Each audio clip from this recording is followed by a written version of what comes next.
Good morning. Good morning. Judges ready? Timer ready? Last year I had the privilege of advancing to the area Rotary for a speech contest. No, I did not place.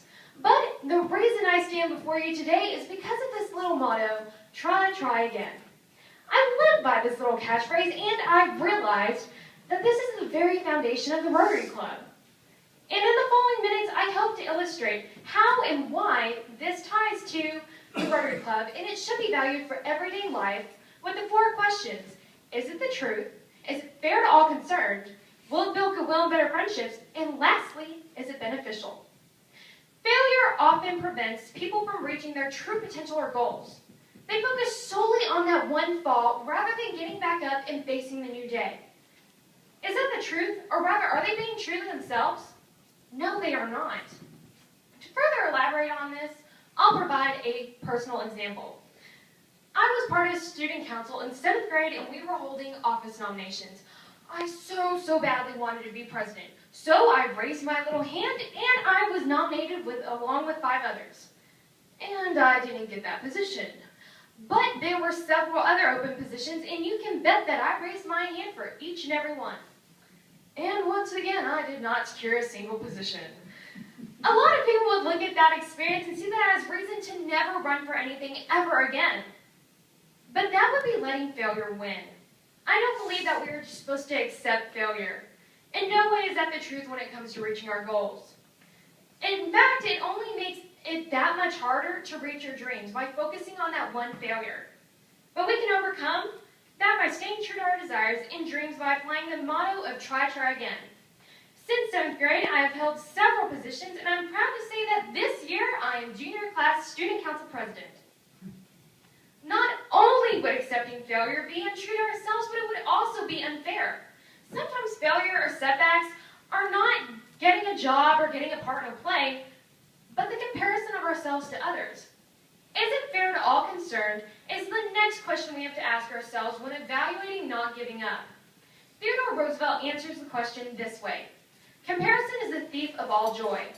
Everyone's happiness, dreams, and aspirations are all different. I'm a twin and I cannot tell you the number of times we have been asked if we compete against each other. We're 2 different people with 2 different sets of skills that are equally matched. For instance, speaking, English, and history are my strengths while hers lie in sciences and math. Speaking of math, I am terrible at it. In elementary school, I practically lived in math tutoring before and after school. Kylie, on the other hand, didn't. She is excellent at it. For some reason, I just could not grasp the concept of long division. It just blew my mind, and I didn't know why it did.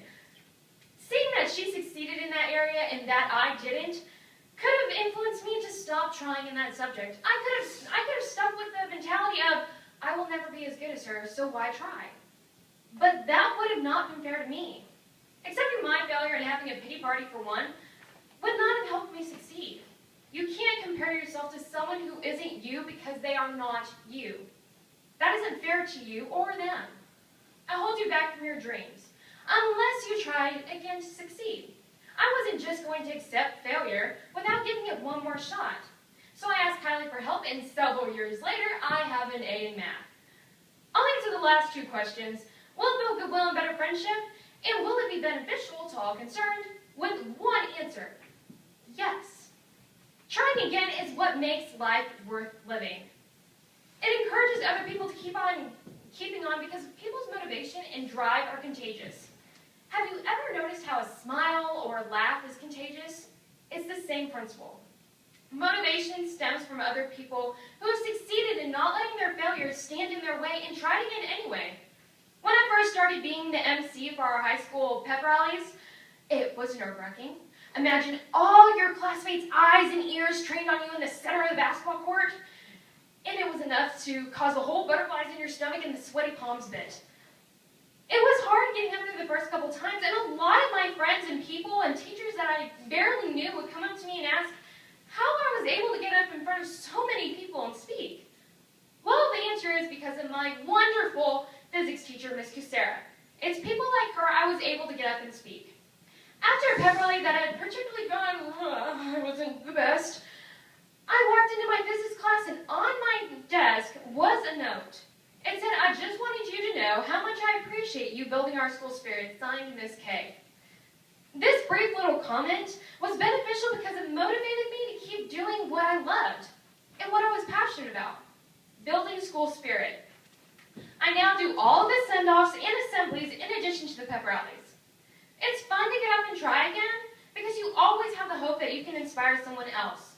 That is the beauty of the motto, try again. That is why it's part of the four-way test in the Rotary Club. They inspire people to get up and try again. Inspiration and motivation both stem from this little catchphrase, and in turn they build goodwill and better friendships. It pushes people to do their best, which can only be beneficial. Albert Einstein said, failure is success in progress. He didn't say it was the end-all be-all, but part of the process. In reaching our goals, we must always keep this in mind, knowing that failure is only temporary. Trying again is what makes life worth living. By applying the four-way test to my life motto, we can clearly see why it is a foundation of the Rotary Club, and it should be valued for one person's everyday life. Thank you very much.